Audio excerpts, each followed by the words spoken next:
গল্পের নাম দাম, লিখেছেন নারায়ণ গঙ্গোপাধ্যায়। স্কুলে কি বিভীষিকায় যে ছিলেন ভদ্রলোক!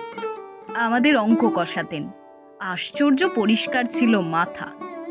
যেসব জটিল অঙ্ক নিয়ে আমরা ঘন্টার পর ঘন্টা পণ্ডশ্রম করেছি, একবার মাত্র তাকিয়ে দেখতেন তার দিকে, তারপরেই এগিয়ে যেতেন ব্ল্যাকবোর্ডে।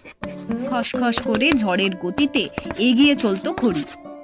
হঠাৎ খড়ি ভেঙে গেলে বিরক্ত হয়ে টুকরো দুটো আমাদের দিকে ছুঁড়ে দিয়ে তৎক্ষণাৎ আর একটা তুলে নিতেন।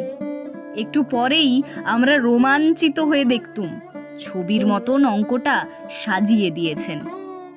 পৃথিবীতে যত অঙ্ক ছিল সব যেন ওর মুখস্থ, কিংবা মুখস্থ বললেও ঠিক হয় না, মনে হতো আমাদের অদৃশ্য অক্ষরে বোর্ডে আগে থেকেই কষা রয়েছে, অথচ উনি দেখতে পাচ্ছেন ঠিক, আর সঙ্গে সঙ্গে তার উপরে খড়ি বুলিয়ে চলেছেন। অঙ্কে যারা 100-র মধ্যে 100 পায়, ওর ভয়ে তারাই তটস্থ হয়ে থাকত। আর আমার মতো যেসব অঙ্ক বিশারদের টেনে টুনে কুড়িয়ে উঠতে চাইতো না, তাদের অবস্থা সহজেই কল্পনা করা যেতে পারে।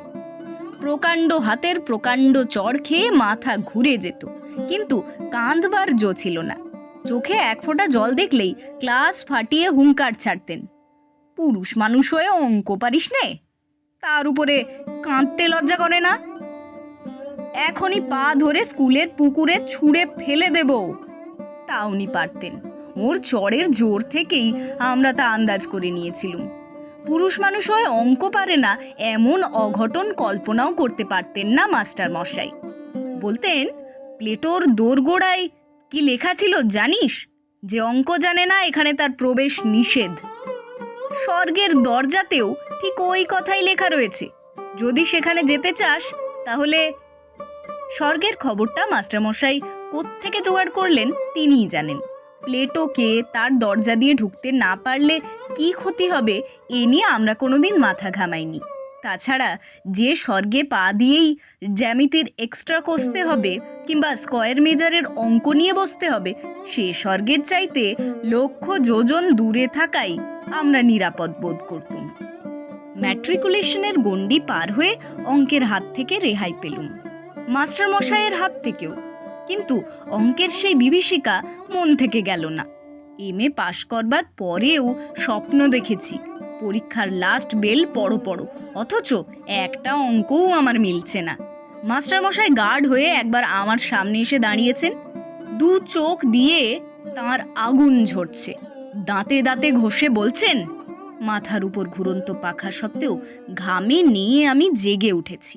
মৃদু নীল আলোয় দেখেছি চেনা ঘরটাকে। চোখে পড়েছে সামনে আমার পড়ার টেবিল, আমার বইপত্রের স্তূপ।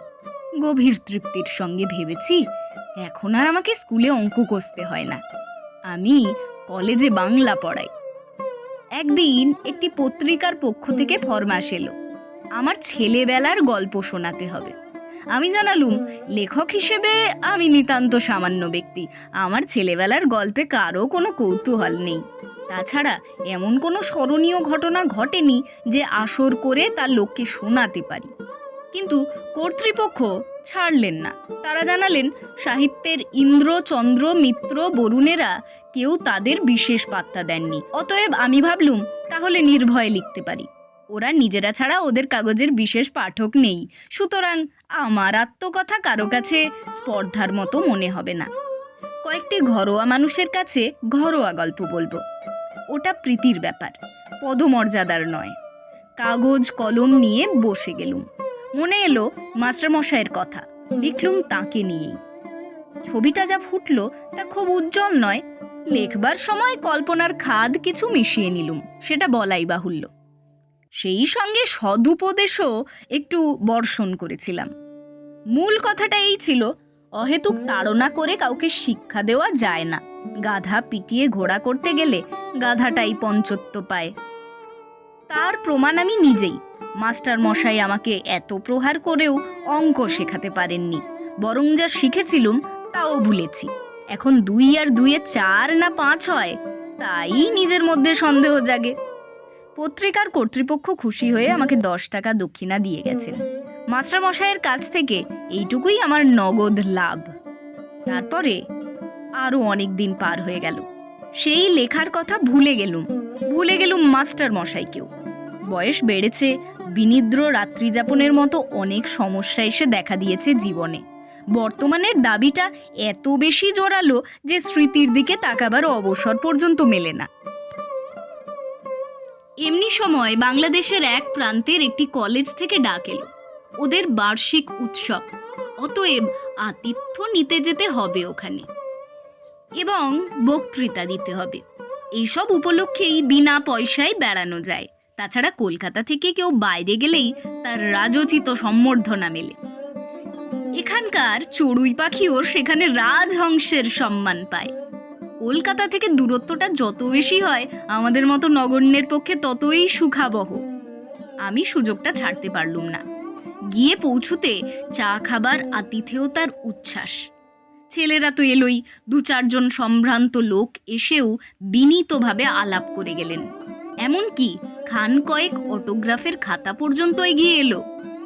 রোমাঞ্চিত কলেবরে আমি স্বাক্ষরের সঙ্গে সঙ্গে বাণী বিতরণ করতে লাগলুম।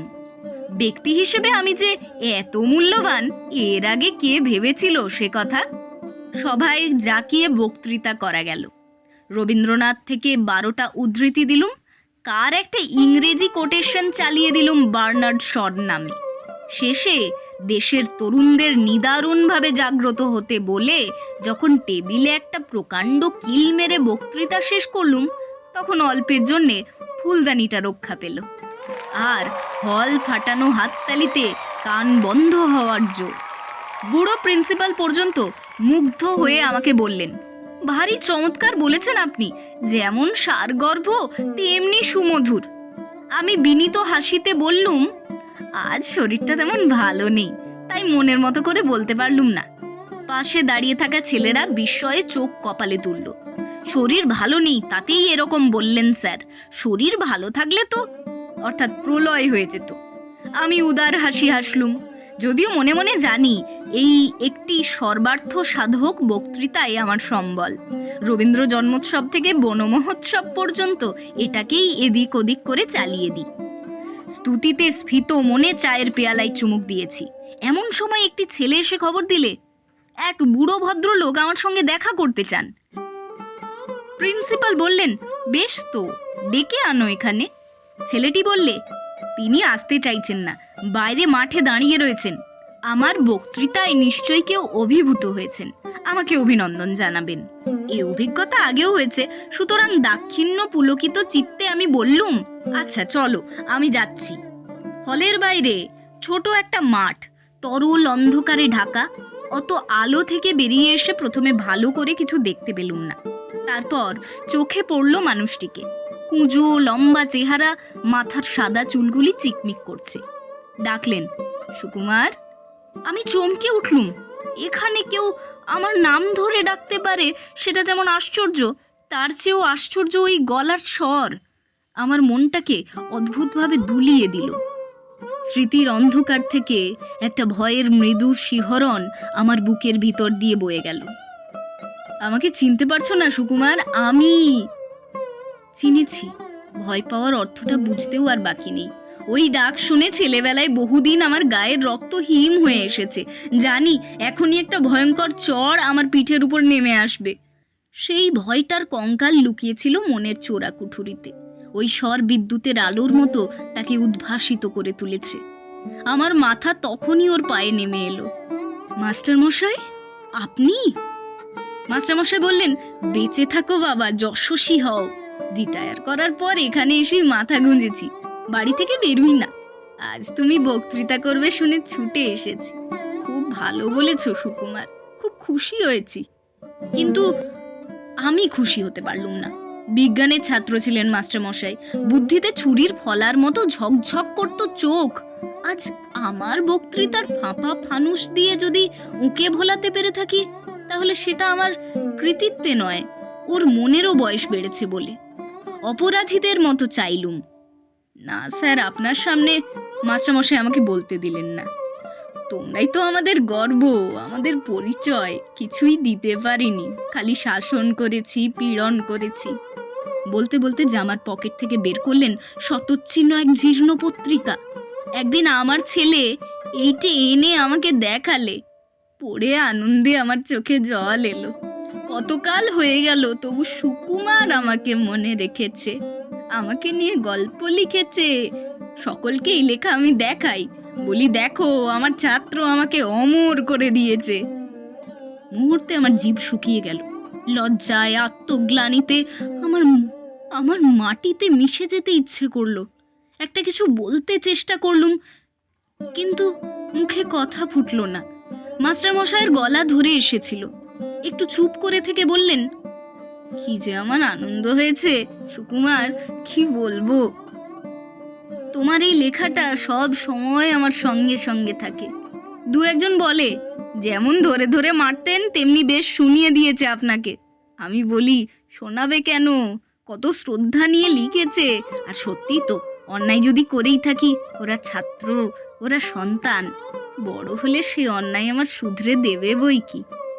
জানো সুকুমার, আনন্দে তোমাকে আমি একটা চিঠিও লিখেছিলুম, কিন্তু পাঠাতে সাহস হয়নি। তোমরা এখন বড় হয়ে গেছো, এখন আর বলতে পারলেন না। আবছা আলোটায় এখন অভ্যস্ত হয়ে উঠেছিলুম। দেখলুম মাস্টার মশাইয়ের চোখ দিয়ে জল পড়ছে।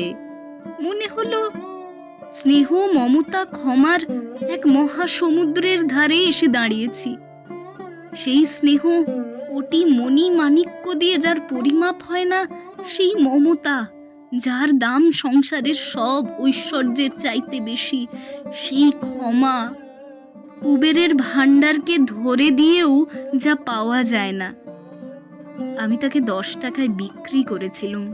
এই অপরাধ আমি বইব কি করে? এ লজ্জা আমি কোথায় রাখবো?